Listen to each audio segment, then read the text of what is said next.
So in the midst of all the AOS content, a brand new 40k codex has stealthily slipped in, kind of like an assassin shrouded in mystery and intrigue, which is very, very fitting considering the codex is the very cool, very thematic Codex Imperial Agents. This new book is unique in that it is specifically designed to allow you to either build your own inquisitorial force, which, as they do in the lore, attaches itself onto your existing army to provide some bespoke psychic support or some extra assassins to help you take out a key enemy unit, or just some other specialized benefits to your army, or as a wholly specific inquisitorial task force with their own set of 4 detachments to fully customize your own full Inquisition army and bring all of the toys you want to bear,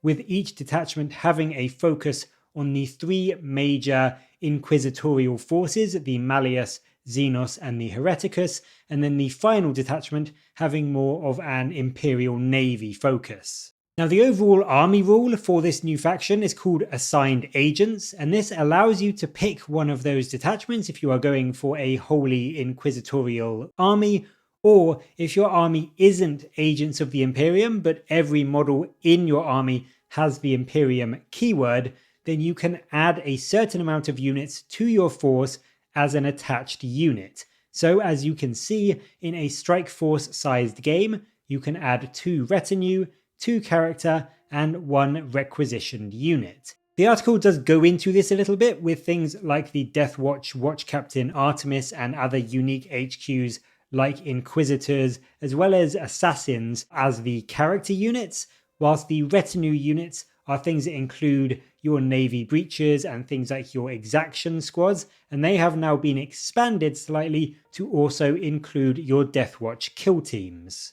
And then the new addition is your requisitioned units, and these look to be made up of your main sort of battle line units from your other big armies like the Grey Knights or the Sororitas. So that tends to be made up of things like your Battle Sister squads or things like your Grey Knight Terminators and that sort of thing. It overall seems to be very flexible and a really cool way to either build this hugely thematic Inquisition style army, or to just add a cool character or unit to your own Imperium army to show them getting this extra support against, a particular threat, whether that be a demon, a Xenos, or a heretic, whichever you may be facing off against. The Navy Fleet Detachment, which is called the Imperialist Fleet, allows you to bring assassins alongside rogue traders and breachers and that sort of thing to make this incredibly awesome, fluffy, rogue trader style feel to your army. And I think if you've played that new game Rogue Trader,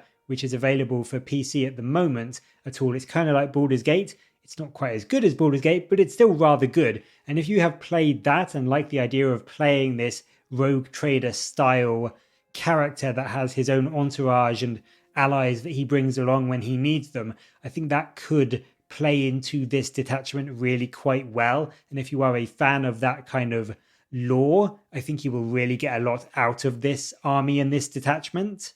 They get the rule at all costs, which allows you to pick a buff in your command phase for the battle round. Eliminate at all costs allows you to pick an enemy unit on the battlefield, and your agents of the Imperium units get +1 to their hit rolls against it. So great for taking out those key, scary, important enemy units that may be in your way. Whilst acquire at all costs is the more points-focused one. This lets you pick an objective marker on the board, and until your next command phase, all of your agents of the Imperium units within range of it get +1 to their leadership and +1 to their OC score, and also a 5-up in run to make sure that they can keep hold of that objective and extract whatever valuable knowledge it contains for your rogue trader or your inquisitor. Now, on the topic of Inquisitors, they do also get a new rule in Blessed Wardings that grants them and their unit a 6-up in run, which isn't much, I admit, but it does add some more durability to them and their squad. And then they also keep their Power of the Rosette rule, which is your standard CP regen, when you target this unit with a stratagem, you roll a d6 and on a 3+, you get 1 command point back. So a good portion of the time, it will work out to be either a free or at the very least a cheaper stratagem on your unit. Finally, there are also some new models and boxes coming to celebrate this release. There are 3 new battle forces, which we will go through in more detail in a later video, but they are focused on the various ordos, so the Xenos, the Malleus, and the Hereticus. The Xenos one is very much full of your Death Watch and some rogue traders.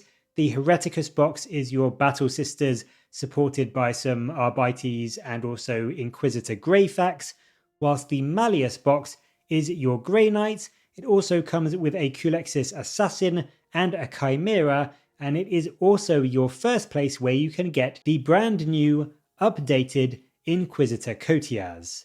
Because yes, Coteaz is returning, and he's got a whole new model.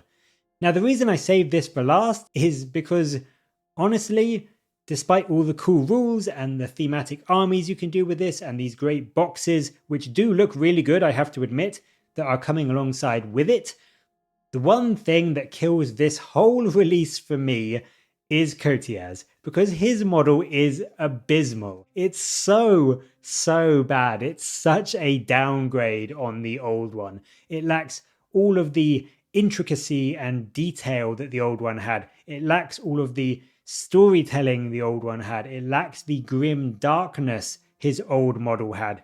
This one just looks so shiny and brand new, and he looks so badly proportioned. He looks like a Stay Puft Marshmallow Man in armor, or this pudgy toddler that is just wearing his first big boy pants. It is just so bad, and it may be the angles, maybe when you see it in person it might look better, but from just what we've seen today, this is genuinely one of the worst models I think GW have ever put out.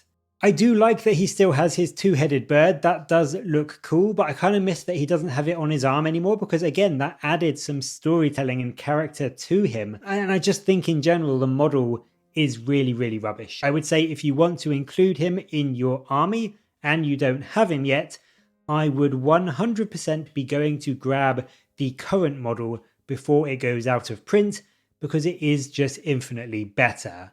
But despite that minor bugbear, the release and the reveal as a whole is very cool. I have always loved the Inquisition, and being able to do a full, complete army for them now is very exciting, while still giving you that flexibility to just add a unit of 2 into your existing Imperial armies to add that character to them for either a competitive game or for some kind of scenario style game is just very fun and very welcome. But as always, what do you make of these new agents of the Imperium rules? And will you be building up your own Xenos, Hereticus, Malleus or naval force when it does release? Let me know your thoughts down in the comments below, and as always, thank you very much for watching. Please do like and subscribe for more Warhammer content from me, but until next time, I'll catch you later guys.